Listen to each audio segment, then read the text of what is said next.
Hello guys, welcome back to the channel, and I know it has been a long time since I've last done this, but my main thing, fantasy-wise, is just get you at the start of the season and get you at the end, because I feel like you gotta get a good grasp on everything, but, like, I've had something happening where it's just been I haven't recently wanted to upload anything. I haven't had any good ideas because I just want to pump out decent content instead of just some poopy stuff. So coming out with some ideas. I might go to 2 videos a week, or I might stay at one.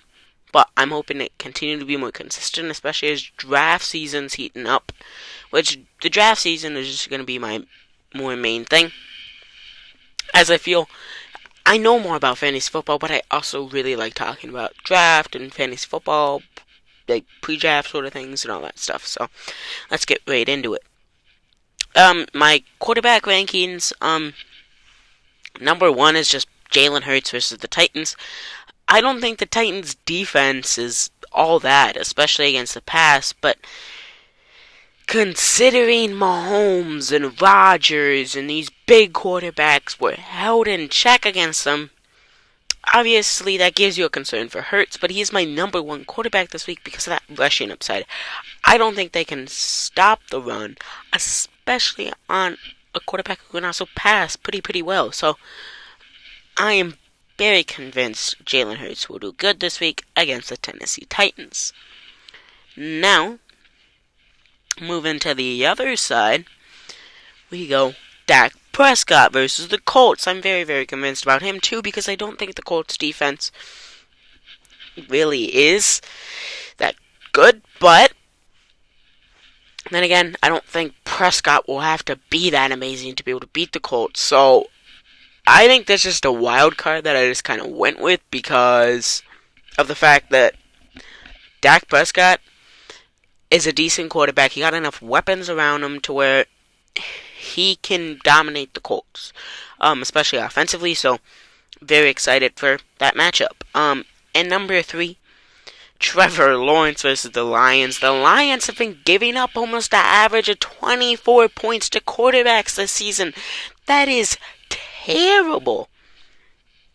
You cannot have a defense that does that and not play that quarterback, no matter who it is that they face. Like, Trevor Lawrence is gonna get it done. In terms of fantasy, I don't know about real life. But number 4 is Tua Tagovailoa versus the 49ers. I think this is just gonna be Mike McDaniel's sort of scheme. Just dominating the 49ers as he came from Shanahan's offense. So I think he'll just know everything and how to put an end to their sort of Cinderella story there with McCaffrey and all those weapons. So I'm very intrigued of Tua this week. Number 5 is Justin Herbert.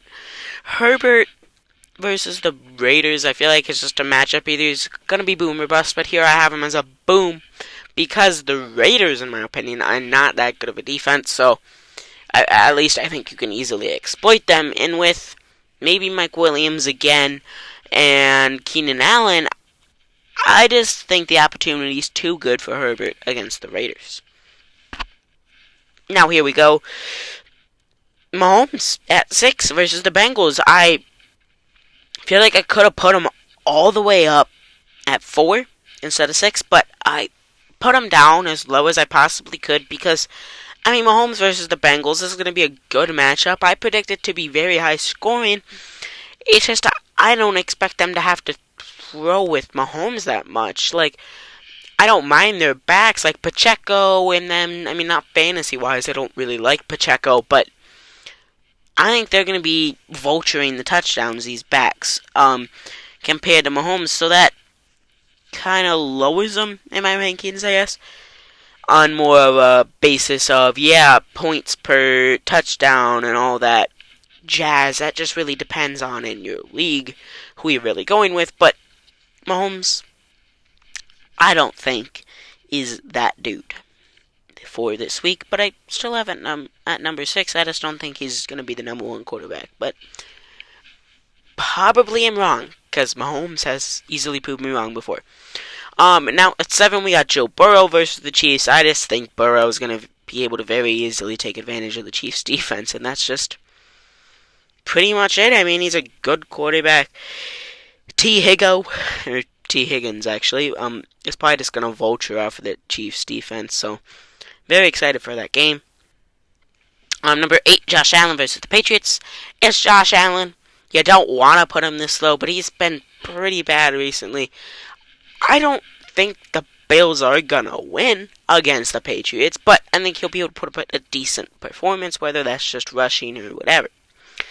Number 9 is Kirk Cousins versus the Jets, and number 10 is Mike White versus the Vikings. These are just 2 quarterbacks going at it.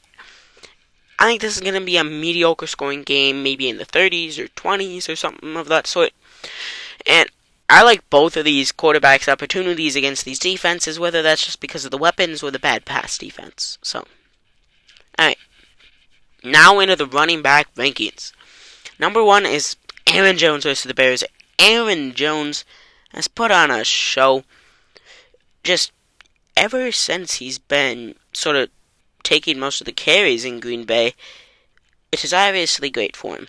And I like that as, Aaron Jones' manager in a ton of leagues. And the Bears just are not that good, especially against the run and the pass. So this is just a perfect opportunity for Jones. And I think he's just going to go off versus those Bears. Excuse me, I can't speak. Number 2, I have Najee Harris / Jaylen Warren versus the Falcons.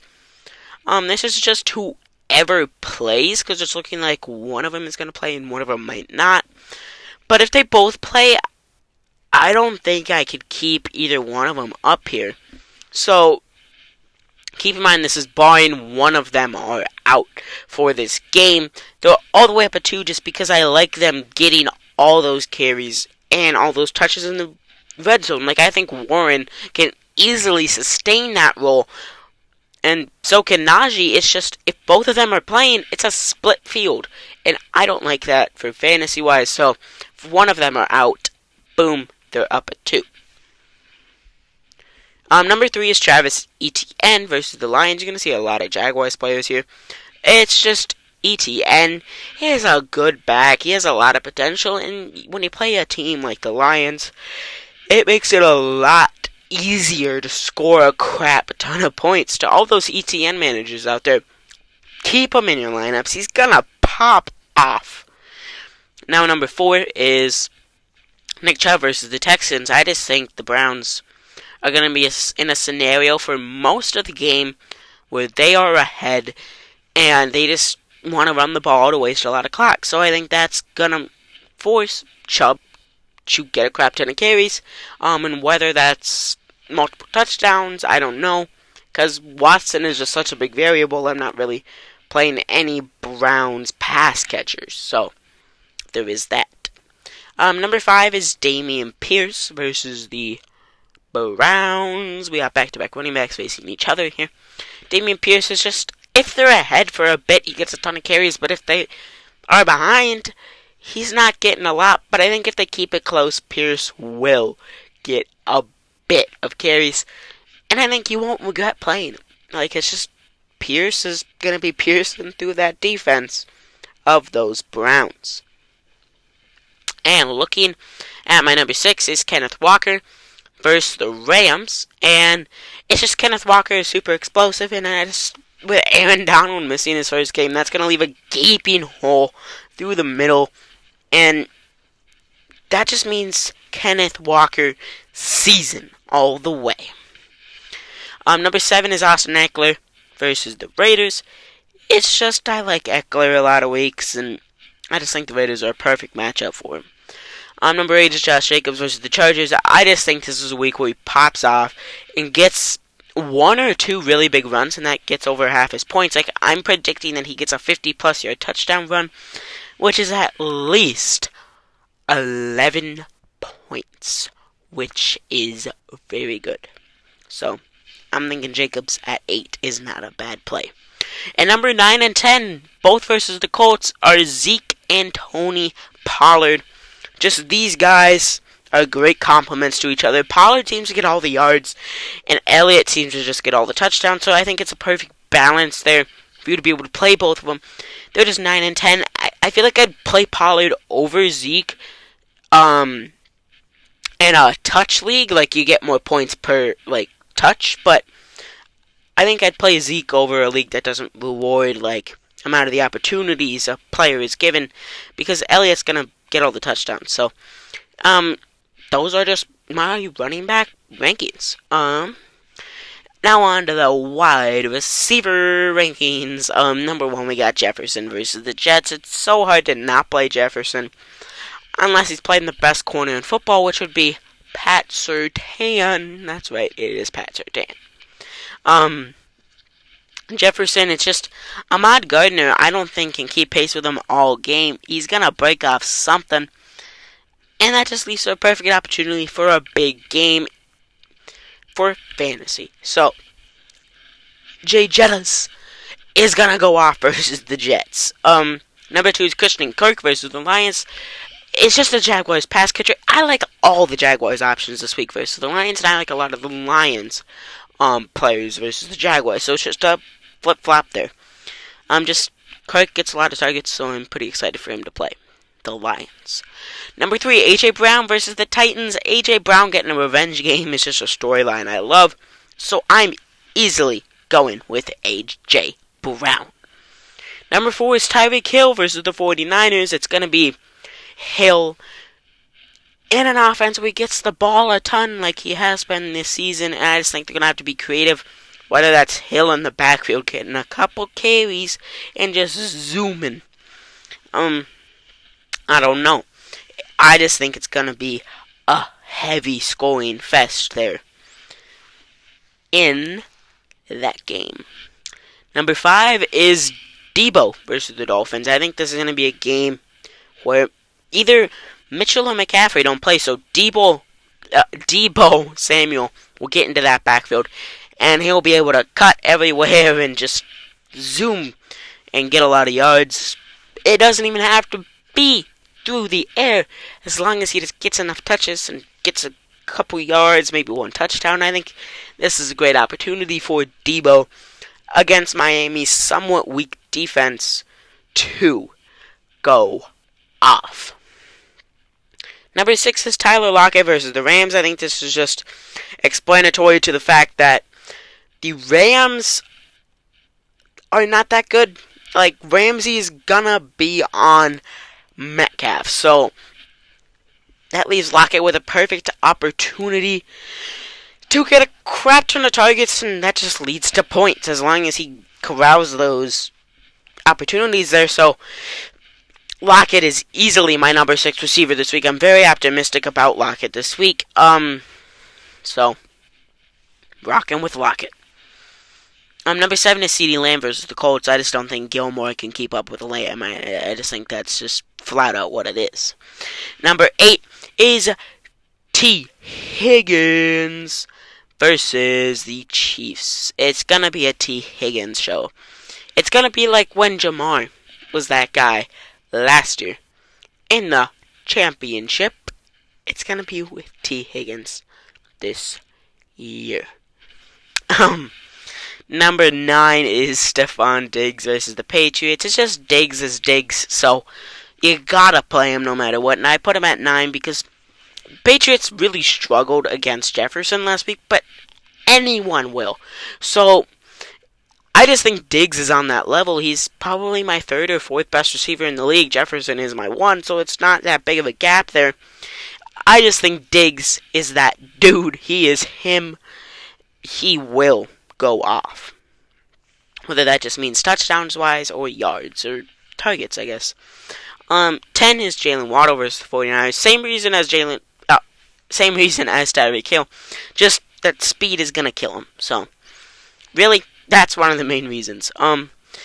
Now, moving on to our tight end rankings, we have number 1 is Kelsey versus Bengals. That's just Self-explanatory. Kelsey's the number one every single week. Number 2 is Dalton Schultz versus the Colts. Schultz is that dude. It's just every Dallas option this week is someone I like to play. 3 is Hawkinson versus the Jets. He's had 5 catches in every game as a Viking. You gotta think he's gonna turn one of those, or even 2 of those, into touchdowns. Against the Jets defense, that's just gonna be homing in on Thielen, Cook, and Jefferson, so it's a lot to handle. I just think Hawkinson's gonna have the game of his career. 4 is Evan Ingram versus the Lions. Yet another Jaguars player facing the Lions. This is just the dump down option in case Aiden Hutchinson comes off the edge. It's the number 1 and number 2 pick facing off each other. Hutchinson versus Walker, or Goff versus Lawrence. I like the Walker versus Hutchinson headline a little bit better to see who should have been drafted 1. But I don't know. Evan Ingram, I just think will get some sort of long play, and that'll just take it away. So there is that. Number 5 is going to be Kittle versus the Dolphins. I really like every one of the Niners-Dolphins game, and that is Kittle included. He's a very good tight end. I think those touchdowns will come. Number 6 is Noah Fant versus the Rams. The Rams don't have Donald. That means more time to throw to Fant, and more time for him to get open. So this is just a perfect opportunity for the Seahawks. Number 7 is Gerald Everett versus the Raiders. I just like him as a safety net option for Herbert. Because if Mike Williams does not play, someone's going to have to catch a lot of passes. So Everett, I think, will be that guy. Number 8 is David Njoku versus the Texans. This is not my most proud one, because I do not like Watson coming in and you playing any of the Browns players. I think you can take Njoku out for any of these other 7 tight ends very easily, maybe even number 9, which I will talk about in a second, but I just don't think you can rely on Njoku because Watson is back and you don't know where he's going to throw the ball. Number 9 is Cole Kmet versus the Packers. Fields has to throw to someone. That's right, Fields is playing, but he has to throw to some guy, and Kmet, for some reason, has been that dude as of recently, and I hate it, because I do not like Kmet. Not for any personal reasons, it's just, I just don't like him for fantasy, but I gotta put him up here because he's been somewhat decent. And number 10 is going to be Pat Freiermuth versus the Falcons. So, I mean, it's just Pickett is going to dump it down to Freiermuth, and that's going to be a lot of catches. And I just think numbers 7 through 10 can all just be wiggled around in any order. It's just I so happen to put them in this order. So, there you go. Now, my game picks is Bills versus Patriots. For the final score, I have 23-27 Patriots. I just think we more of a defensive showing, but with Diggs and a select few doing decent. The second game is going to be Packers versus Bears. The final score is 24-25 Bears. I have the Bears driving down the field, getting a touchdown, and they're like, hey, we kick that extra point, we tie, we go into OT. No, we're going to go for that 2 point. We're going to put trust in Fields, and we're going to get it. I have the Bears winning by 1 point. Steelers versus Falcons final score is 31-20 Falcons. I just don't think the Steelers offense really, besides Freiermuth, would do anything. Not that the Falcons are any better, but I like Mariota's chances against the Steelers. Jets versus Vikings final score is 31-28 Vikings. It's just our defense has not been consistent. We're in a lot of one-score games. It's just the offense, I think, will just carry us yet again. Jaguars-Lions. Final score is 34-27 Jaguars. I just think the Jaguars are just going to be able to overwhelm the Lions. Titans versus Eagles. Final score 20-17 Eagles. I was very tempted to pick the Titans, but I just feel like you can't knock off the Eagles just yet, even though they've looked pretty bad. I would not be surprised if this score just flip-flops and the Titans take it home. Browns versus Texans final score is 20-17 Texans. I just don't think Watson's going to be that good in his debut. And he faces his former team, so yeah, there's going to be a little bit there, because they traded him there. I just do not think Watson will get it done. My other game picks here. And if you're just looking through while I'm telling you about them, you're going to wonder why Dolphins 49ers isn't on here. That's our game of the week, so I'm going to give you an advanced breakdown on that. The other picks are Commanders vs. Giants. The final score is 14-10. Commanders, this is not going to be a high-scoring game. Two pretty decent defenses going up against each other. Commanders are going to take this home. It's going to make that division look super good and just super interesting. Broncos vs. Ravens. Final score is 24-14. Ravens, Russ is bad. Maybe it's just a fluke season, but I just don't think you can show a whole season without showing anything, so not a big fan of this one. This game, I don't think this should even be televised. This is going to be bad. Seahawks vs. Rams. Final score is 24-10. Seahawks, with Cooper Kupp not playing, that is atrocious. So that makes their offense pretty much suck. Tariq Woolen's going to be covering poopin' Allen Robinson, so it's going to be easy. I think the Seahawks got this in the bag. Chargers Raiders. Final score is 27-20. Chargers. The Chargers, I think, are just going to find a way to get this done, as they need to keep their playoff aspirations alive. And Brandon Staley needs to keep his job opportunity alive, because he might be gone soon, because they have not been able to put something together in his time in LA. Now moving on is Chiefs Bengals. Final score 34-31 Chiefs. Chiefs are just gonna get it done. I just like Mahomes too much to pick against them. So, Colts Cowboys is gonna be final score of 35-17. Cowboys are gonna dominate. Saints versus Buccaneers. The final score is gonna be 19-17 Saints. A really weird score. It's just gonna be the fact that New Orleans is gonna come out on top. Now here's the Game of the Week breakdown. Dolphins 49ers. I'm just gonna read it off here. Just overall, I do prefer the Dolphins in this matchup, as they are one of the top offenses, and I love Mike McDaniel as a coach, as I've reiterated many, many times. His offense is able to make so many plays, and their game plan always seems to impress even the best coaches, as they like to utilize multiple sets. Like, let's take their 5 linemen set, so like any other team, but they have 2 backs behind Tua, so that's 8 people.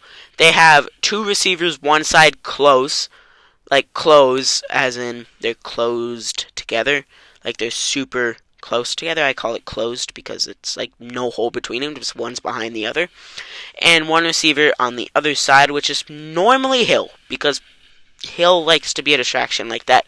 So you do 1 hut, it sends that back on your right. If you're Tua, ready to take the snap, it sends the back on your right over in motion, takes the snap. Either it's a handoff, play action, or a RPO, which is a run pass option, as it would be reiterated, and either he dumps it down to his back that's on that swing sort of route on that other side, the one that was in motion, or he does a little check down to this like running back that's going to do a little curl if he doesn't get the handoff, or even block, and it'll be a slant across the middle of the field with the inside back receiver from that closed set, and these 2 other receivers on the outside, which will normally be Waddle and Hill, are going to have deeper looks.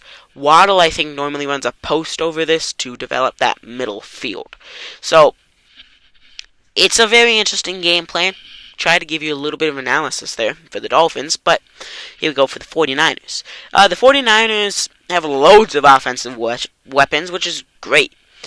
But with Garoppolo at quarterback, I have some concern as to how the offense will be able to keep up with the Dolphins. But the defense for the Niners is good overall, so I believe this is going to be the best game of the week. So, Garoppolo, yes, he has a great win percentage as the 49ers quarterback, but wins, I don't think, is a QB stat. Like, obviously, you want to find a way to win as a quarterback, but it's not Garoppolo that leads them there. He's like that guy who gets an A on the class project, but he only did 1 out of the 50 slides. Like, he's just there. He did it.